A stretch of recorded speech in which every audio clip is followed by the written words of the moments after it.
Y bien, ahora, en esta ocasión, mientras podemos apreciar este bonito fondo, vamos a concentrarnos más en el audio porque vamos a entender un poquito más de la historia de nuestro país, un poquito más de la historia de México. Posiblemente ya algunas personas sepan a qué nos referimos, otras personas posiblemente no tengan ni la menor idea, pero aquí vamos. A ver, si se ubican de qué va a tratar esto. Iniciamos con este pequeño párrafo, el cual dice: apenas en diciembre de 2010 había estallado el escándalo de la Operación Rápido y Furioso, realizada por la Oficina de Alcohol, Tabaco, Armas de Fuego y Explosivos, en la que el gobierno americano permitió la venta de armas a México, para supuestamente descubrir las redes del tráfico de armamento. Pero con eso ocasionó que más de 2,000 armas entraran ilegalmente a México y llegaran a manos de los cárteles de la droga, principalmente al de Sinaloa. Entonces, recapitulando un poquito, aquí tenemos que en diciembre del año 2010 fue cuando estalló el escándalo de la Operación Rápido y Furioso, donde el gobierno americano había permitido la venta de armas a México para supuestamente descubrir redes del tráfico de armamento. Repito, el gobierno americano permitió la venta de armas a México para supuestamente descubrir las redes del tráfico de armamento. Pero, ¿qué creen que ocasionó esto? Que más de 2,000 armas entraran ilegalmente a México y llegaran a las manos de, vamos a cambiar esas palabras por organizaciones, de ya saben qué clase de sustancias, principalmente a la de Sinaloa. Por eso es que mucha gente que está en contra del actual gobierno mencionan que realmente no hay una diferencia como tal entre Felipe Calderón y la forma de gobernar actual del presidente, porque ambos se enfocan a proteger a una actividad. Lo único que hacen es golpear para un lado, pero simplemente el que se encuentra en el poder toma esa plaza y ya. Entonces, acorde a este párrafo, si lo interpretamos de la manera más neutral posible, entenderíamos que la supuesta operación tenía más la intención de apoyar a las organizaciones con armamento.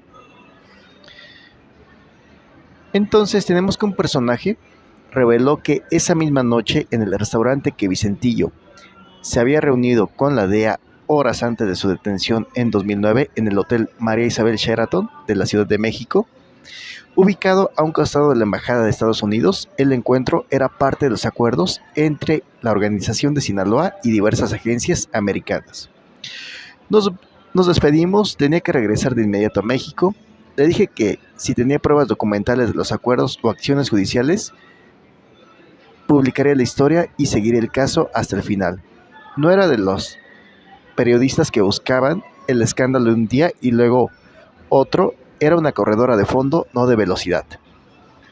Entonces aquí lo más destacable es la forma en la cual supuestamente se lleva a cabo una operación de nombre Rápido y Furioso en México, pero que tal pareciera la intención principal de esa operación, encabezada por la DEA, así como por el país vecino al norte, Estados Unidos, no era tan enfocada a acabar con esto, sino a que pudieran seguir desempeñando las actividades y proporcionarles armamento.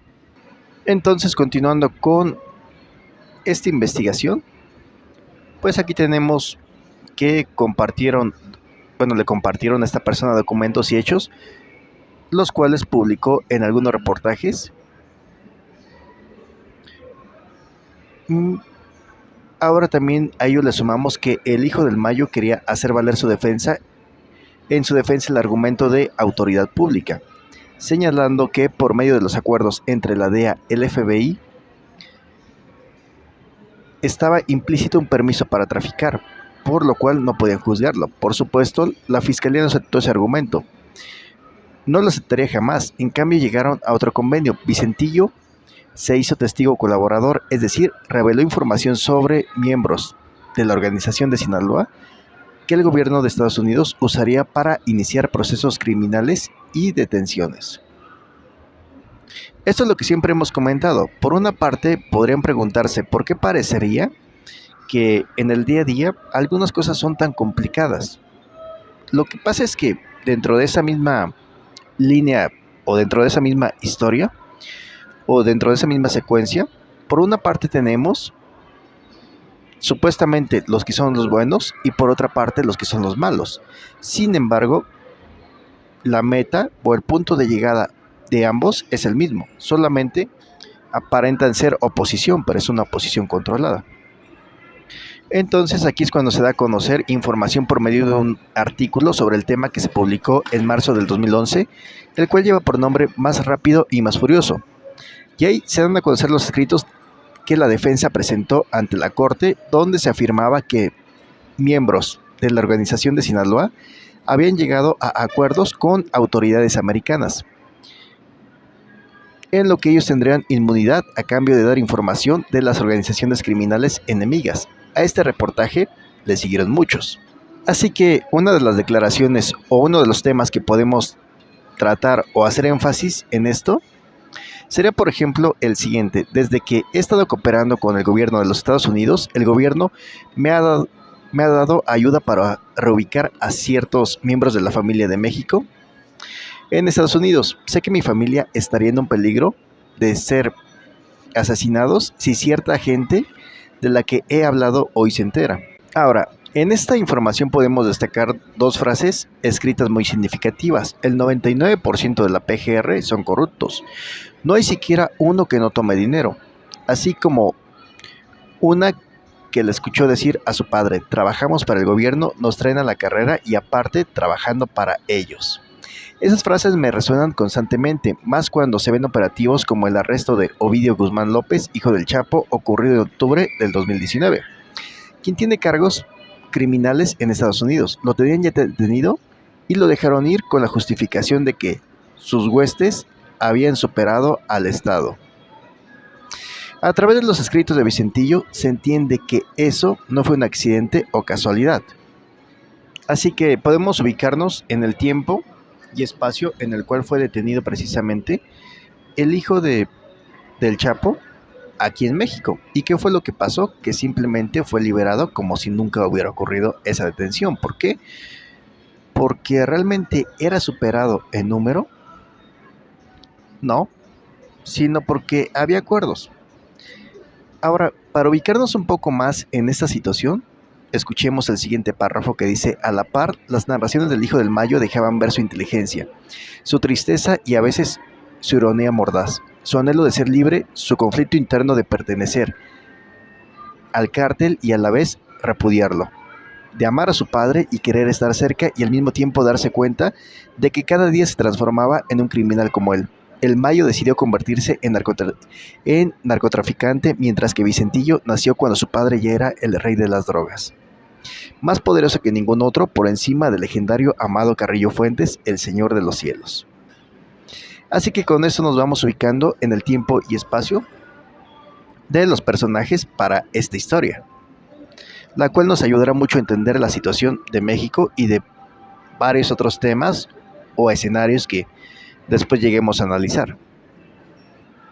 Únicamente para entender un poco más esta historia, la persona que revela esta información se supone que vivía con la certeza de que el cáncer al final lo vencería. Por ello es que decide dar a conocer a una periodista que es mexicana, pero ha tenido que trabajar fuera del país para proteger su integridad, o mejor dicho, su vida y la de sus familiares. Bien, para ubicarnos en el tiempo y espacio, vamos a poner atención al siguiente párrafo. A través de esas voces se devela el rostro y perfil del verdadero jefe de las sustancias en México. En el último medio siglo, el verdadero rey de las organizaciones, que nunca ha pisado la cárcel, el hombre de 70 años, que desde su trono ha visto caer amigos, enemigos, proveedores, socios, competidores, familiares, empleados del gobierno y hasta sus propios hijos, sin que eso haya hecho alguna mella en su poder. Es decir, Ismael Zambada García el Mayo. Así que para ubicar a este personaje, también es importante poner la atención al siguiente párrafo de nuestro personaje Ismael Zambada García, el Mayo. Es su sobrenombre más común, pero también le dicen el padrino, la doctora, la señora y las personas más cercanas, como el compadre Chapo lo llaman la cocina. Era un código que se usaba en el teléfono para hacer referencia al, al famoso Mayo, quien es el verdadero líder de la agrupación de Sinaloa. Así que la principal meta de esta organización es traficar sustancias para hacer dinero y con el dinero poder ganar poder y capacidad de corromper. Para entender un poco mejor la estructura de esto, vamos a poner atención al siguiente párrafo. Miguel Ángel Félix Gallardo se hacía llamar el jefe de jefes, pero nunca lo fue del Mayo. Originario de Sinaloa como el Mayo, fue miembro de la Policía Judicial Federal y escolta de Leopoldo Sánchez Celis durante la época en que este fue gobernador de Sinaloa, es decir, de 1963 a 1968. A finales de los 70 ya era líder del llamado Cártel de Guadalajara, junto con Ernesto Fonseca Carrillo, conocido con el sobrenombre de Don Neto, y Rafael Caro Quintero, el Príncipe.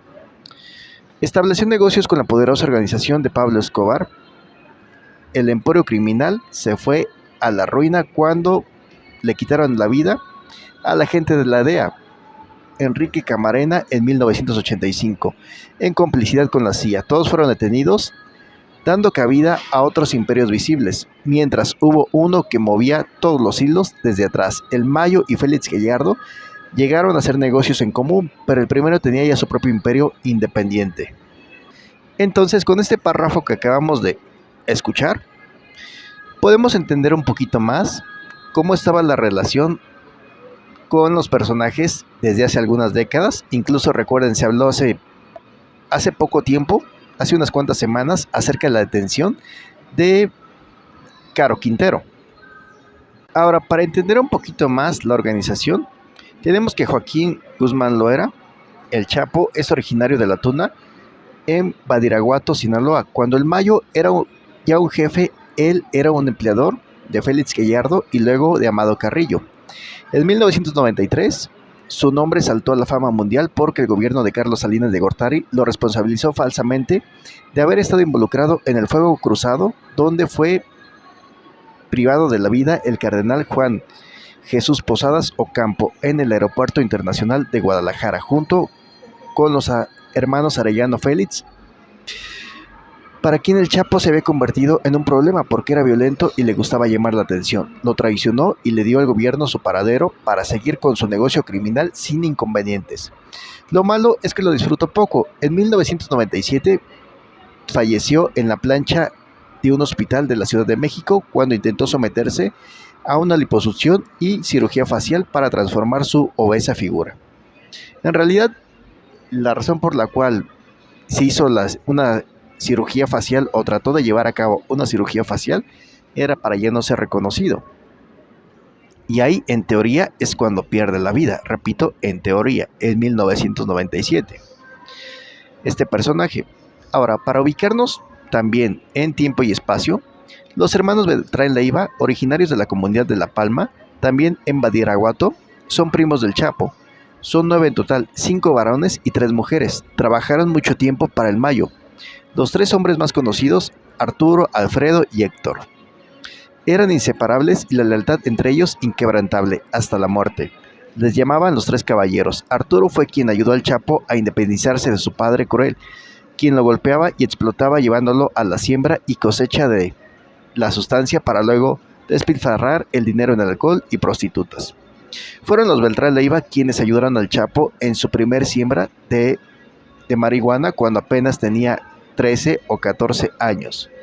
Fue Arturo quien, gracias al trabajo que le dio el Mayo, proveyó al Chapo de los recursos para sobornar a los funcionarios y guardias del penal de máxima seguridad de Puente Grande, Jalisco, donde fue encarcelado en 1993 y de donde se escapó con ayuda del mismo Mayo y Arturo.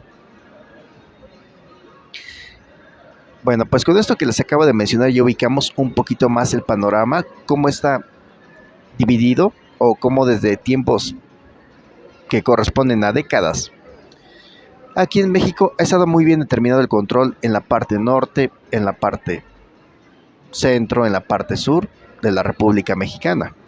Ahora, en este caso el grupo, por ejemplo, de los Arellano, son originarios de Cancún, pero cuando eran chicos se movieron a Tijuana, Baja California, y son conocidos como los Arellano Félix del Cártel de Tijuana. En aquel tiempo la mayoría de ellos eran socios y compadres, así que podemos ver cómo estos grupos, estas organizaciones, desde mucho tiempo atrás, antes de que se pusiera de moda el tema de esas organizaciones, esos personajes ya se conocían. Sin embargo, después, con el paso del tiempo, fueron dándose varios altercados, pero gran parte de esto fue bajo el consentimiento, o mejor dicho, bajo el conocimiento del gobierno, tanto mexicano como de Estados Unidos. Entonces aquí es cuando se pone más interesante la situación. A sus 16 años, Vicentillo, el primogénito del Mayo, iba a ser asesinado por los Arellano. Pero debido a que en días anteriores habían tenido ya un percance, entonces decidieron blindar el auto del hijo del Mayo. En cuanto el Mayo se enteró del ataque contra su hijo, llamó a Ramón Arellano para pedirle explicaciones. Ramón, por supuesto, negó cualquier injerencia en los hechos, dijo no sabía del ataque y no tenía nada que ver. Mientras le disparaban, Vicentillo escuchó que uno de los sicarios recibió una comunicación por radio en la que le informaron que ya se había logrado el primer objetivo en Culiacán. Papá, te estás mintiendo, yo escuché la voz de Ramón, dijo Vicentillo. El Mayo decidió trasladar a Chayito y a sus hijos a Culiacán, donde se sentía más seguro, mientras él se replegó. Los Arellano Félix tomaron el control de Tijuana, que hasta ese momento está dividido con Zambada García. Entonces, aquí recapitulando, como podremos darnos cuenta, esta historia de las organizaciones en México hace referencia a décadas atrás y sobre todo un momento importante en el que el presidente Salinas de Gortari, Carlos Salinas de Gortari, le echa la culpa a cierto líder de cierto cártel, precisamente porque no, alguien tenía que asumir la culpa y qué mejor momento para involucrarlo que ese. Así que entonces, como se darán cuenta desde entonces, se ha estado trabajando. Si hacemos cuentas, podemos imaginarnos, ¿no? El periodo de Carlos Salinas de Gortari, luego Zedillo, luego supuestamente los 12 años del PAN, tanto de Vicente como de Calderón, luego el gobierno de Peña Nieto y el gobierno actual. Como se darán cuenta, si simplemente consideramos desde la década de los 80s, 90s, inicio de los 2000, 2010, vemos que van cerca de 4 décadas en las que esos personajes actuales ya se conocían. Y poniendo esa cantidad de 40 años, pero antes de ellos hubo personajes que ya tenían ciertos convenios, ya tenían ciertas organizaciones. Así que gobiernos han ido, gobiernos han regresado, y por el momento no pareciera ser prioridad hacer algo contra estos grupos, ¿verdad? Mientras tanto, creo que eso nos servirá como base para entender un poquito más la situación del país, de cómo se encuentra esto, cómo da lo mismo si hay un partido, hay un color. Finalmente, eso no garantiza que ese nuevo partido, que ese nuevo color esté dispuesto a trabajar para eliminar esta clase de cosas. Ya después iremos entendiendo un poco más acerca de la historia, que estaré mencionando en diferentes videos. Mientras tanto, ya saben, si les agradó pueden dejar su me gusta. Por mi parte sería todo, les agradezco y que sigan pasando excelente día.